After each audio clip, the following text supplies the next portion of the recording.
सभापति महोदय, इस सत्र के सदन में मैं पहली बार बोल रही हूँ और शिक्षा पर आज हम वाद विवाद कर रहे हैं। जीवन में परिस्थितियाँ सिखाती हैं, चुनौतियाँ सिखाती हैं, स्ट्रगल्स एजुकेट करते हैं, ऑडशिप्स और बिट्रेयल्स आपको वाइज बनाते हैं, डिफ़िकल्टीज़ जीवन में आपको मैच्योर करती हैं और बहुत सारे लोग आपको मेंटोर करती हैं। My grandfather was also a great role model for me. My mother was that umbrella which kept us safe and secure during these turbulent times. But my dad was my real hero, without a shadow of doubt, and will always be. I will start by paying a tribute to my late father, Shri Mahipal Maderna, in this house.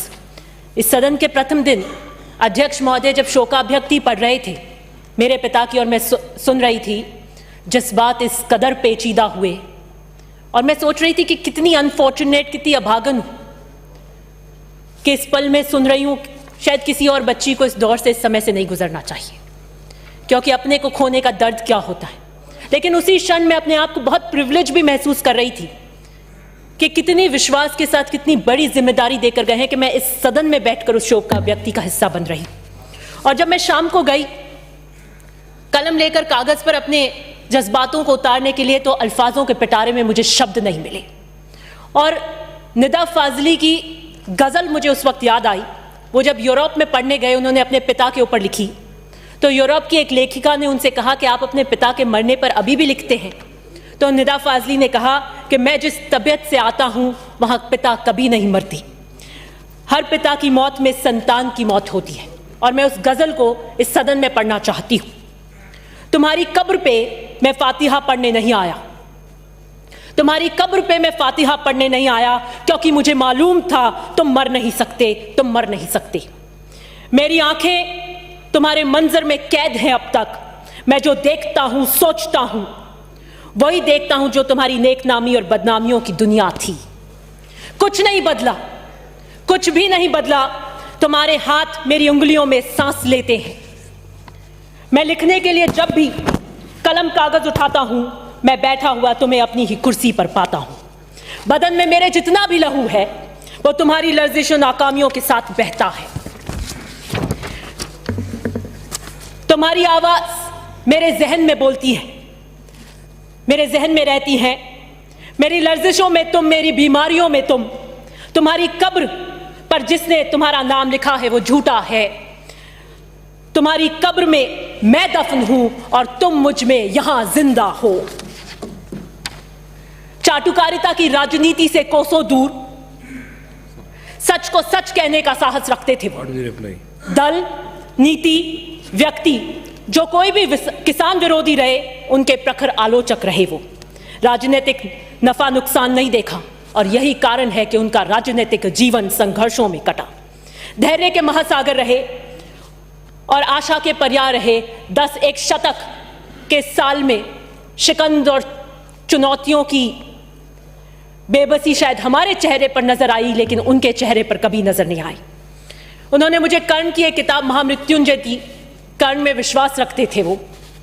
कर्ण वही था जो सर्वश्रेष्ठ धनुर्धर होने के बाद भी छल से मारा गया था, जिसका पहिया धसा और फिर उसके ऊपर कृष्ण ने कहा था अर्जुन को कि आप वार करो, क्योंकि कृष्ण जानते थे कि उस युद्ध भूमि के जीत के लिए कर्ण का मरना अनिवार्य था।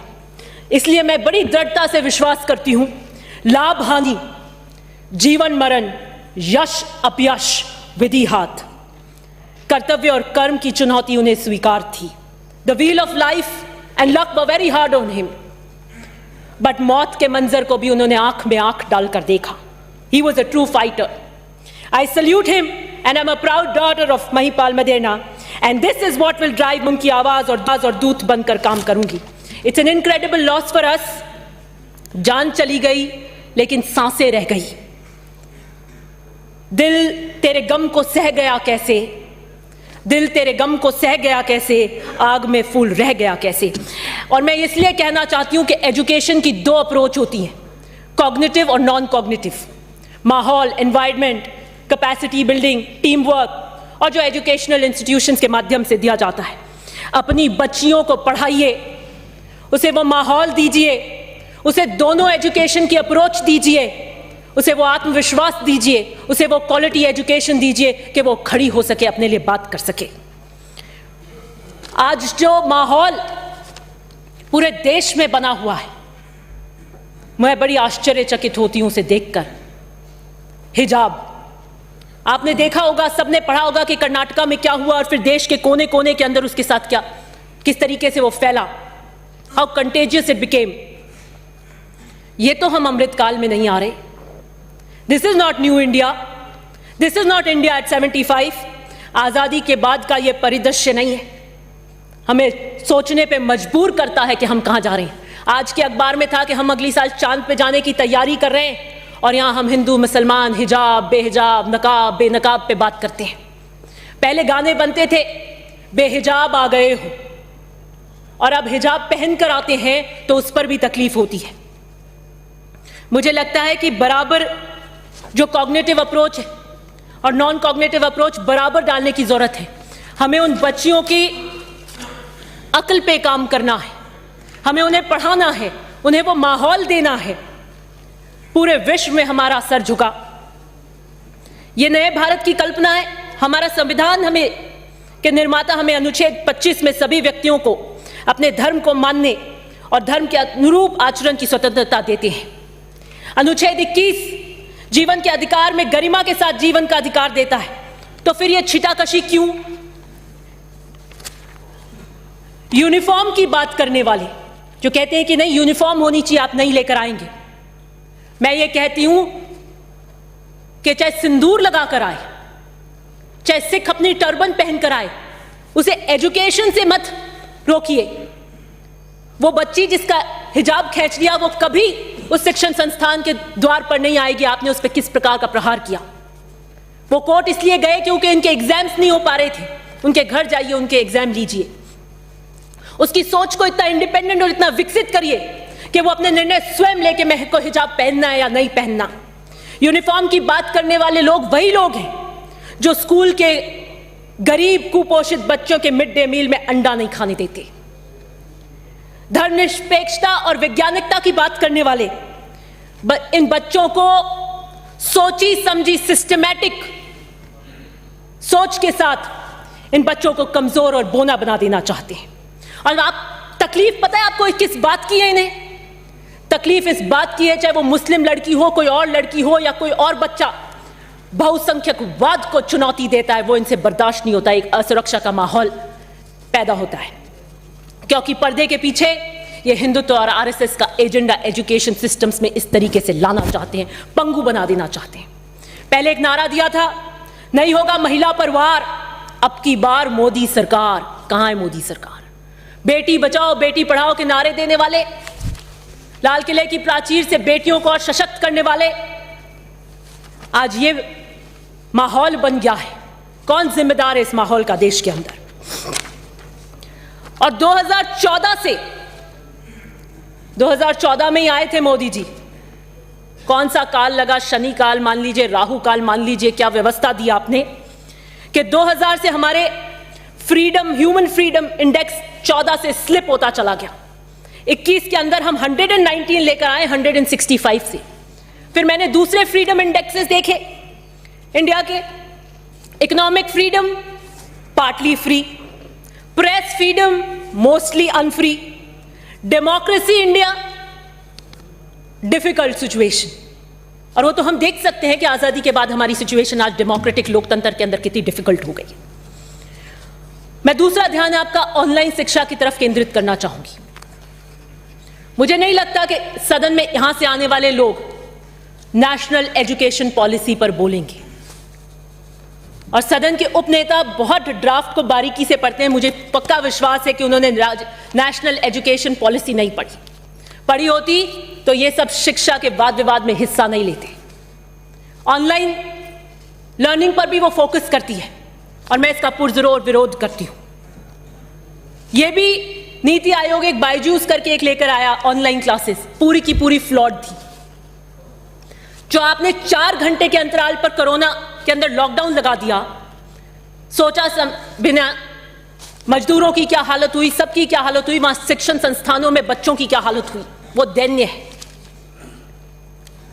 एक रिपोर्ट कहती है कि 70% लोगों के पास में मोबाइल इंटरनेट्स नहीं थे, 9% के पास में थे, और वो भी जब पिता घर पे आते तो मिलते, और लड़कियों को तो वो भी नहीं मिलते थे।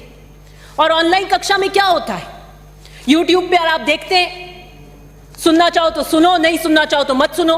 कुछ सुन सुनकर पागल हो रहे हैं, और जिनको बिना पढ़ाए आप प्रमोट कर रहे हैं वो बिना सुने जाहिल बन रहे हैं। किस तरह की गुणवत्ता भरी एजुकेशन हम देना चाहते हैं, हमें सोचना पड़ेगा।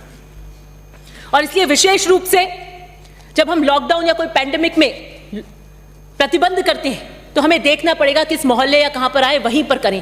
पैन एक नीति लागू नहीं करनी चाहिए, इससे हमारे बच्चों के, हमारे एजुकेशन सिस्टम्स की गुणवत्ता पर असर पड़ता है। और ये ऑनलाइन शिक्षा का एक पीछे और प्रयोग है इनका, the national education policy.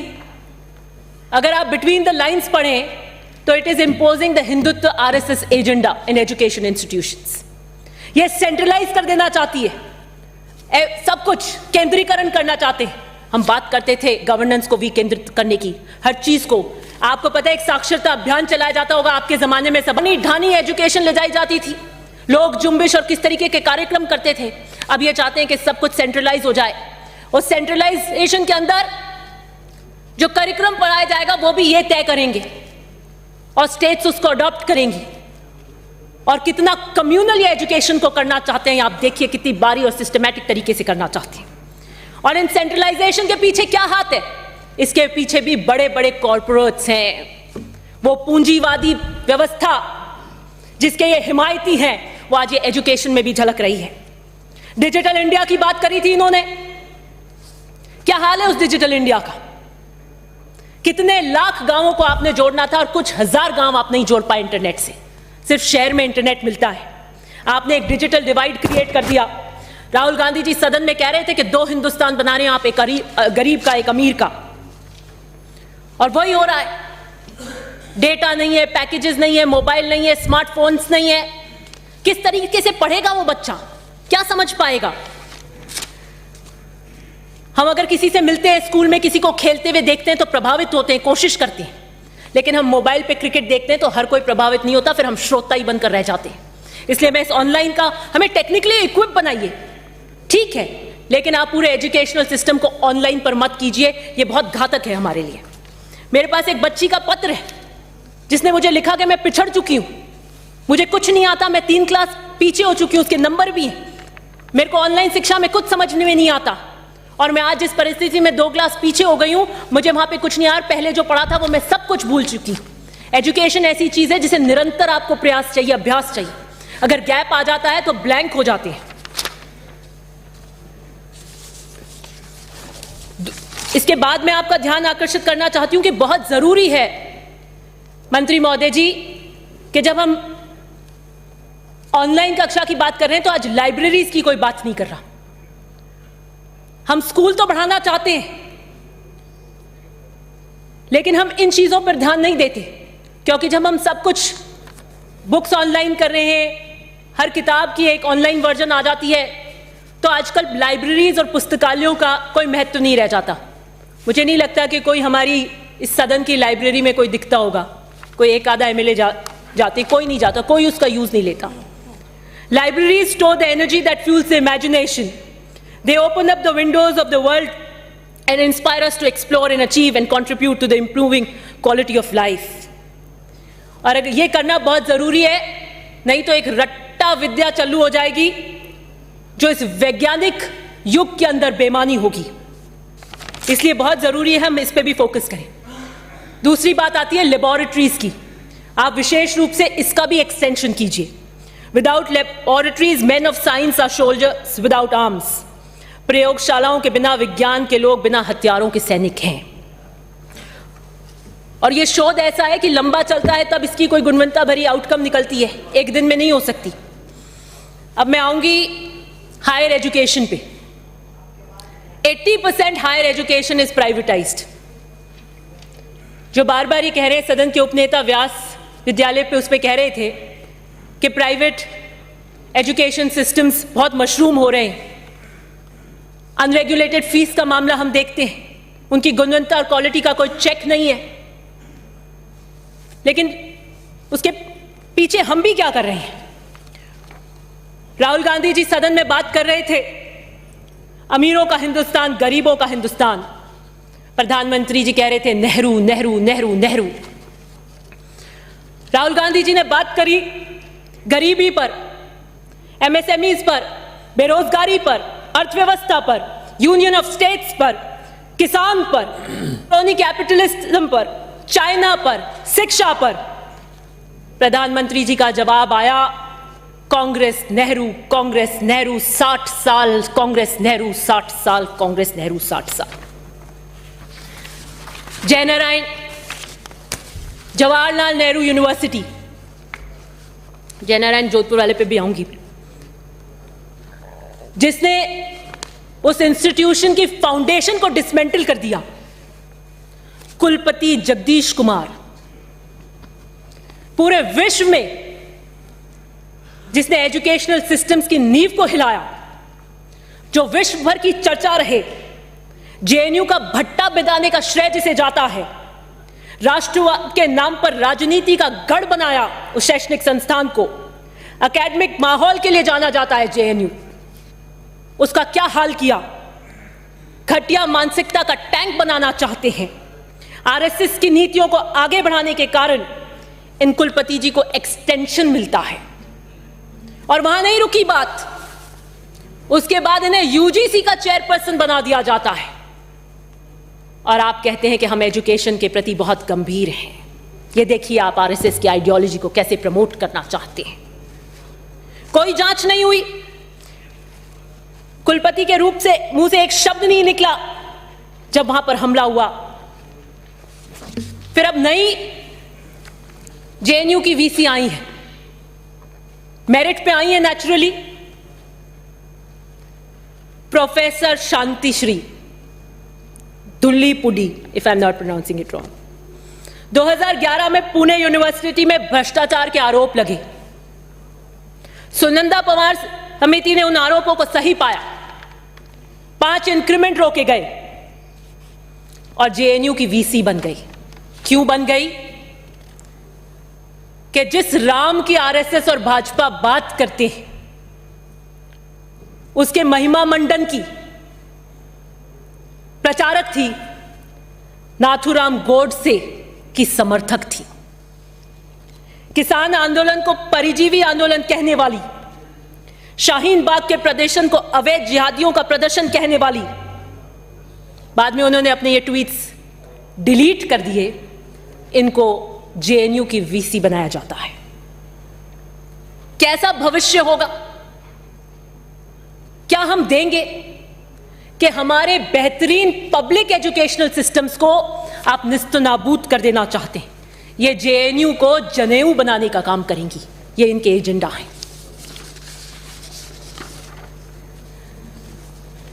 Jamia university में क्या हुआ? नागरिक संशोधन अधिनियम के अंदर जो छात्र विरोध कर रहे थे उनको मारा गया, आंसू गैस छोड़ी गई, शिक्षा के मंदिर को जंग का मैदान बना दिया। अलीगढ़ यूनिवर्सिटी का क्या हाल किया? अब्बा जान, गर्मी, ये नहीं है, ये नहीं, इससे नहीं बनेगा देश हमारा। लेकिन मैं आपको आंकड़े बता देना चाहती हूं, फिर भी जो शिक्षा मंत्री ने 2021 में रैंकिंग की सूची जारी करी, यही जेएनयू इनके लाख प्रयासों के बाद भी आज दूसरे नंबर पर आता है। यही जामिया इनके लाख प्रयासों के बाद आज भी हिंदुस्तान में 6ठे नंबर पर आती है। और वही अलीगढ़ हिंदुस्तान में आज 10वें नंबर पर आता है कि हमने कितनी पुख्ता नींव रखी होगी।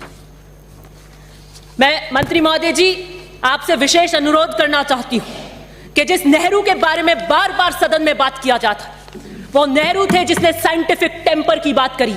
ये अपनी नेशनल एजुकेशन पॉलिसी में साइंटिफिक टेम्पर की तो बात कर रहे हैं, लेकिन बिटवीन द लाइन्स तो ट्रेडिशनल नॉलेज की बात करते हैं, गाय ऋषि मुनि इंट्रोड्यूस करना चाहते हैं। आप माध्यमिक शिक्षा के अंदर नेहरू को लाइए, आप माध्यमिक शिक्षा के अंदर नेहरू के सेक्युलरिज्म को पढ़ाइए, आप माध्यमिक शिक्षा के अंदर नेहरू स्टडी केंद्र बनाइए। और बच्चों को बताइए कि what is free India, what is new India and what is India and what is the foundation of India. India में हर साल मार्च फॉर साइंस होता है और 2017 से इसकी शुरुआत हुई। विज्ञान और शोध के क्षेत्र में संघ सरकार द्वारा हमेशा इसकी कटौती की जा रही है। यह साइंटिफिक टेम्पर के लिए बता रही हूं विशेष रूप से। आप अपनी नेशनल एजुकेशन पॉलिसी में एक बहुत फ्लावरी लैंग्वेज में यह नाम तो अडॉप्ट कर लेते हैं, लेकिन देखिए सिस्टमैटिक रूप से उसके विरोध में कैसा काम करते हैं। और सभी शहरों के अंदर वैज्ञानिक तथा शोधकर्ता सड़क पर आकर हर साल प्रदर्शन करते हैं। विज्ञान को व्यवसाय की तरह मत देखिए। शोध से तत्काल परिणाम की उम्मीद नहीं की जा सकती।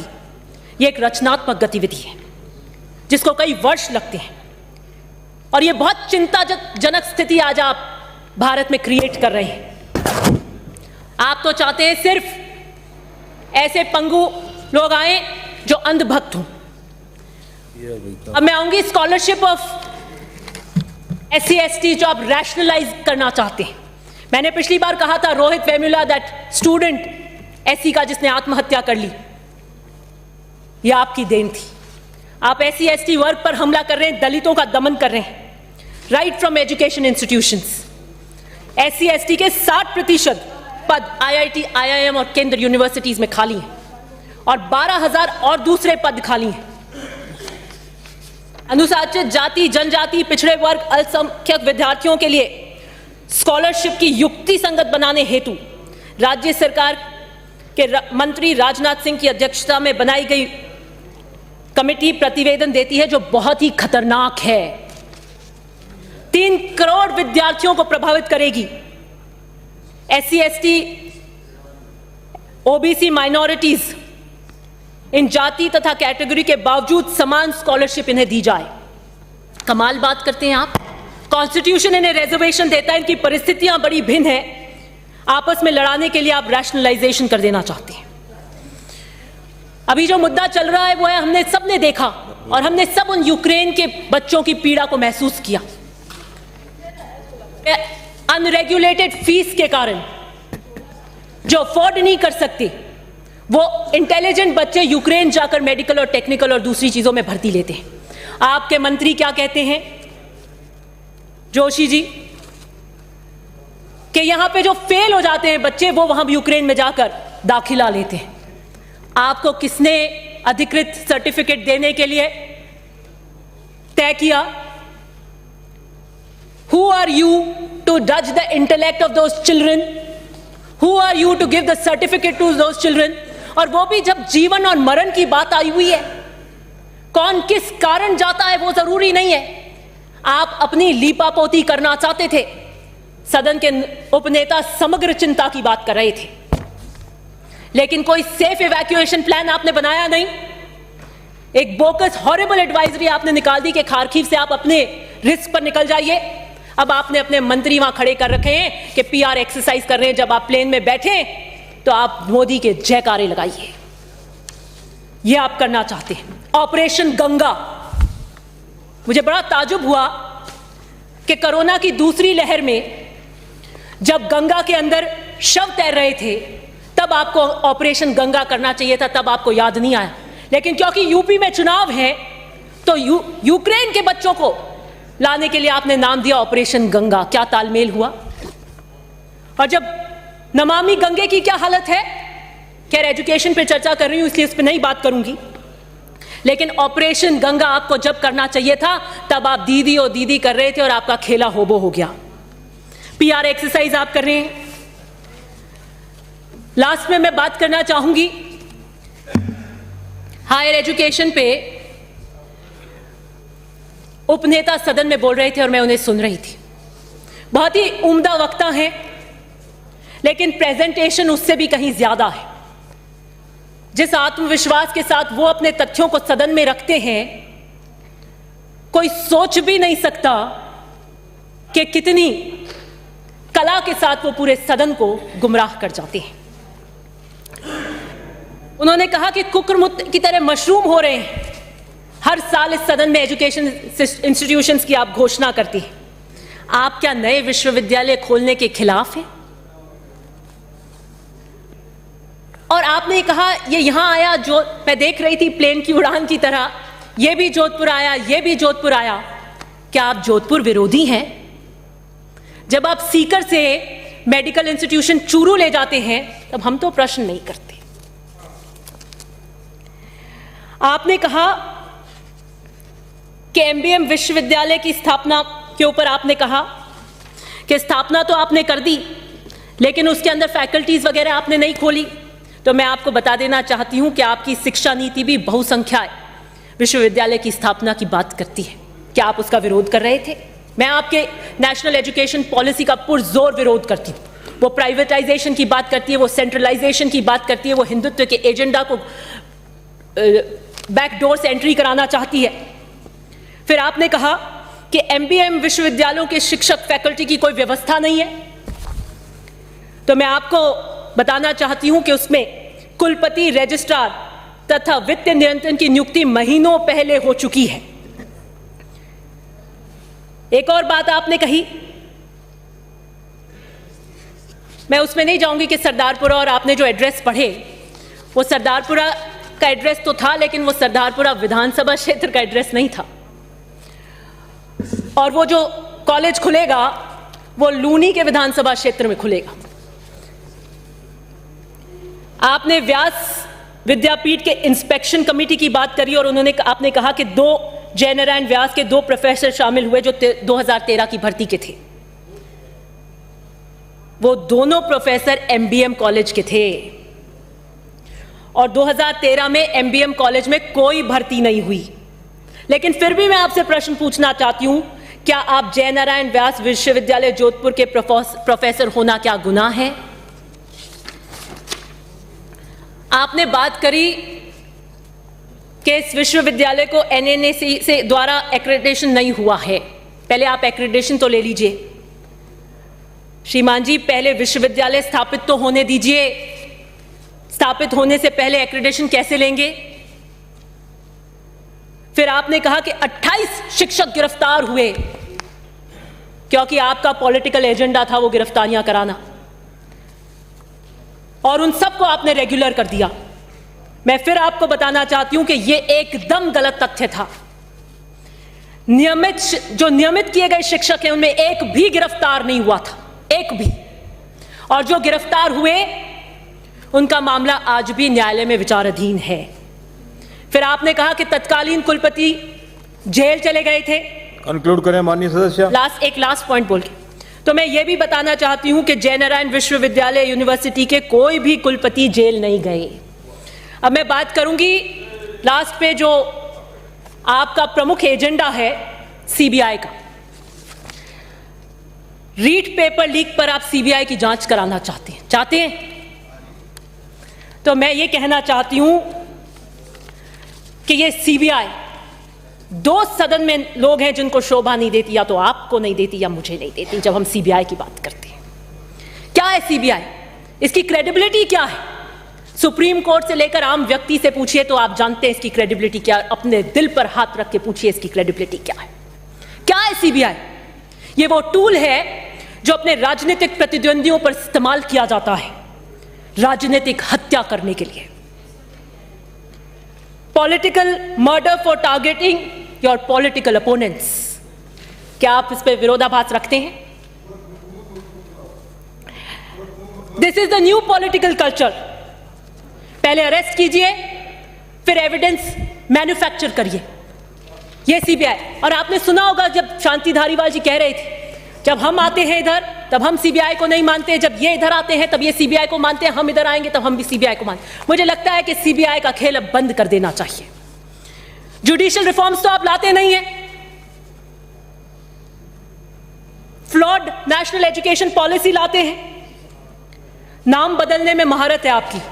मेरा एक सुझाव है आपको, नाम बदलने में महारत है, सार्वजनिक कर नहीं रहे प्रधानमंत्री की डिग्री, पक्का नाम बदलने में पीएचडी करी होगी। सेंट्रल ब्यूरो ऑफ इन्वेस्टिगेशन को सेंटर ऑफ बायस्ड इन्वेस्टिगेशन का नाम दे देना चाहिए।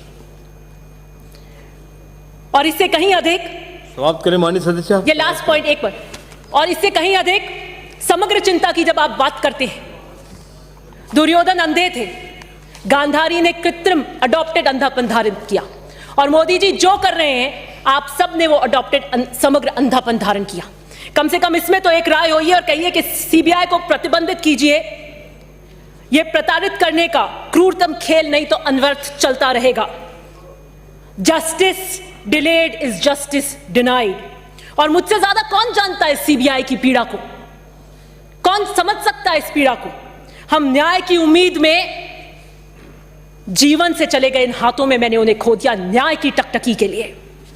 इसलिए सीबीआई के लिए चाहे मैं इधर बैठूं सदन में चाहे इधर बैठूं किसी भी बार मैं सीबीआई की हिमायती कभी नहीं होंगी।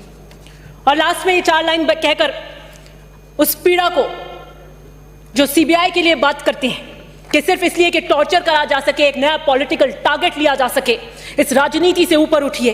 वही मुंसिफों की रिवायतें, वही फैसलों की इबारतें। उनका जुर्म कोई और था, उनको सजा कोई और मिली। धन्यवाद। श्री पबाराम बिश्नोई। आदरणीय सभापति महोदय, क्या आपने मांग संख्या 24 शिक्षा, कला एवं संस्कृति पर बोलने का अवसर दिया। हमारे सचेतक महोदय जोगेश्वरी जी ने अब ये भी मातृभाषा के बारे में, राजस्थानी के बारे में पूरा विषय रखा।